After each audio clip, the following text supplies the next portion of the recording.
दोस्तों, शारदा जी की जिंदगी अब तन्हाई और उपेक्षा की आदत बना चुकी थी। पति मोहन जी को इस दुनिया से गए कई साल बीत चुके थे। अब वो बेटे संजय और बहू सुनीता के साथ रहती थी।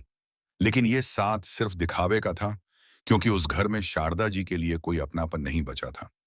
एक दिन दोपहर के खाने के वक्त शारदा जी ने धीरे से कहा, बहू, खांसी बहुत हो रही है, चावल नहीं खा पाऊंगी। तुम चावल ले लो, मुझे ये रोटी दे दो। लेकिन उनकी बात पूरी होने से पहले ही संजय बोल पड़ा, माँ, 2 दिन से सुनीता को भी खांसी जुकाम है, तो आप ही चावल खा लीजिए। वैसे भी रोटी खाने में आपको दिक्कत होती है, इसी वजह से तो आप घंटों बैठी रहती हैं खाना खाते खाते। इतनी देर तक कोई खाता है क्या? संजय की बातों ने शारदा जी का दिल छलनी कर दिया। सोचने लगी, बेटा अपनी पत्नी की तकलीफ तो महसूस कर सकता है, लेकिन माँ की परेशानी उसे क्यों नहीं दिखती? क्या बेटे के लिए माँ की अहमियत शादी के बाद खत्म हो जाती है?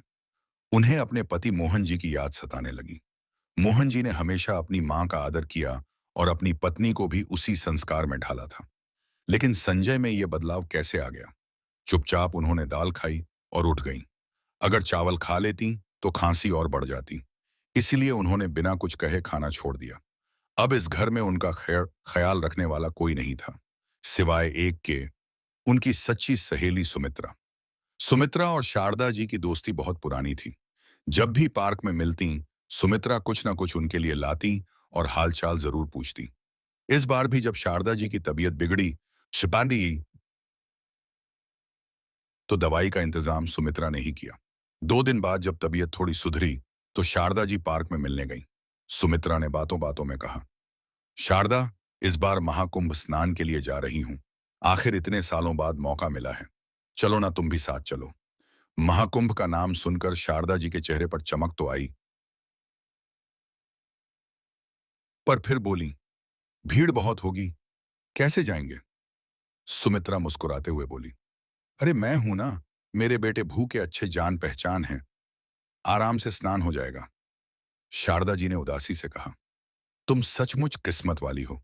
तुम्हारे बेटे तुम्हारी परवाह करते हैं, और एक मेरा बेटा है जो पास होते हुए भी मुझसे सीधे मुंह बात नहीं करता, उल्टा बातें सुनाता है। सुमित्रा ने गंभीर होकर कहा, शारदा, हमेशा चुप रहना सही नहीं होता, कभी कभी बोलना जरूरी होता है, वरना लोग हमारी चुप्पी को कमजोरी समझ लेते हैं। शारदा जी उसके शब्दों को मन ही मन दोहराती हुई घर लौट आई। जैसे ही दरवाजा खोला, बहू सुनीता सामने थी। आ गई महारानी, घूम फिर कर। जब घर का काम करने को कहो तब तबीयत खराब हो जाती है, लेकिन पार्क में घूमने के लिए रोज निकल जाती हो। शारदा जी को सुमित्रा की बात याद आ गई। अब चुप नहीं रहना है, धीरे और शांत स्वर में बोली, बहू, मैं घर का सारा काम करती हूँ, झाड़ू पोछा बर्तन खाना। अगर कुछ छूट गया हो तो बताओ, वो भी कर दूंगी, लेकिन तानों की जरूरत नहीं है। सुनीता भड़क गई, माँ जी, आप कुछ ज्यादा नहीं बोल रही हैं क्या? चुप रहोगी तो ठीक रहेगा, कहकर पैर पटकती हुई कमरे में चली गई।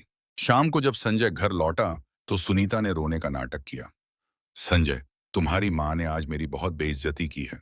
संजय तमतमा उठा और माँ के कमरे में जा पहुंचा। माँ, हिम्मत कैसे हुई तुम्हें सुनीता को कुछ कहने की? तुम्हें पता है मैं उससे कितना प्यार करता हूं। अगर उसने शिकायत की है तो गलती तुम्हारी ही होगी। अगर दोबारा ऐसा हुआ तो मुझसे बुरा कोई नहीं होगा। शारदा जी ने शांत स्वर में कहा, तुम्हें सिर्फ अपनी पत्नी की तकलीफ दिखती है, माँ जी या मरे फर्क नहीं पड़ता।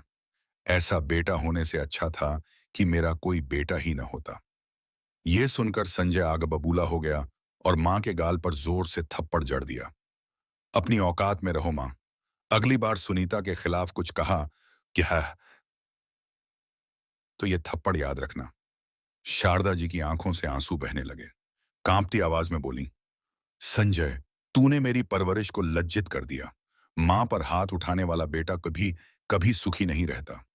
एक दिन तुझे इस गलती का बहुत बड़ा पछतावा होगा। 3-4 दिन बीत गए। शारदा जी और भी ज्यादा चुप रहने लगी। जब वो फिर से पार्क में सुमित्रा से मिली, तो आंखों में आंसू थे। सुमित्रा, मेरे बेटे ने मुझ पर हाथ उठाया। सुमित्रा का चेहरा गुस्से से भर गया। तू इतनी कमजोर क्यों है शारदा? अगर उसने थप्पड़ मारा तो 2 थप्पड़ मारती। ये कैसी मां है जो अपनी ही संतान से डरती है? शारदा जी ने सिर झुका लिया। अब अगर तूने अपने सम्मान के लिए आवाज नहीं उठाई तो मुझसे मिलने मत आना। आज उसने हाथ उठाया है, कल घर से निकाल देगा, तब कोई नहीं आएगा मदद करने। सुमित्रा की बातें शारदा जी के दिल में उतर गईं। आंसू पोंछकर बोली, तू सही कह रही है सुमित्रा। अब मैं चुप नहीं रहूंगी। अब तू एक नई शारदा देखेगी।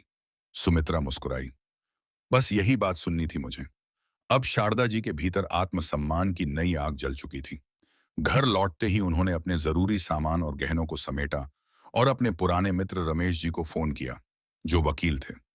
रमेश भाई, अब और नहीं, मैं इस घर में नहीं रह सकती। मुझे कानूनी सलाह चाहिए।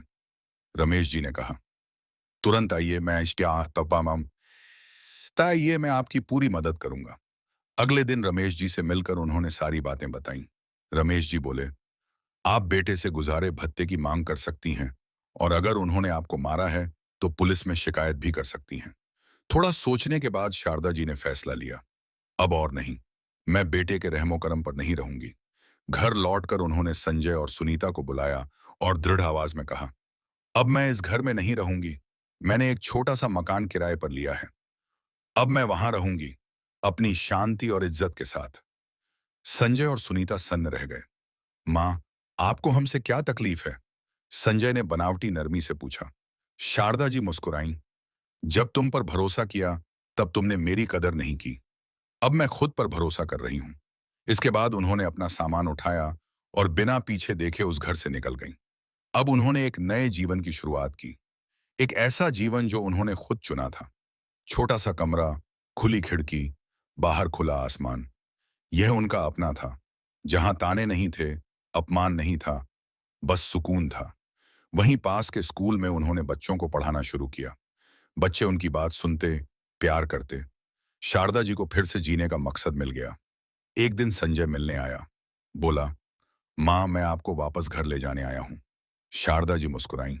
बेटा, जहां इज्जत और प्यार मिले, वही घर होता है। संजय बोला, मुझे एक मौका दो माँ, सब ठीक कर दूंगा। शारदा जी ने गंभीरता से कहा, माफ कर सकती हूं, लेकिन वापस नहीं जा सकती। कुछ जख्म ऐसे होते हैं जो वक्त के साथ भी नहीं भरते। संजय सिर झुकाकर बाहर निकल गया। उसने चाहा था कि मां रोक लेंगी, लेकिन पीछे से कोई आवाज नहीं आई, क्योंकि अब शारदा जी अपने लिए जी रही थी। दोस्तों, ये कहानी हमें सिखाती है कि रिश्तों में प्रेम और सम्मान सबसे जरूरी होता है। अगर कोई आपका सम्मान नहीं करता, तो चुप मत रहिए, खड़े हो जाइए। आत्मसम्मान के बिना कोई भी रिश्ता टिकता नहीं। अगर आपको ये कहानी पसंद आई हो तो वीडियो को लाइक करें, कमेंट में अपने विचार जरूर साझा करें और हमारे चैनल को सब्सक्राइब करना ना भूलें। जय हिंद, जय भारत।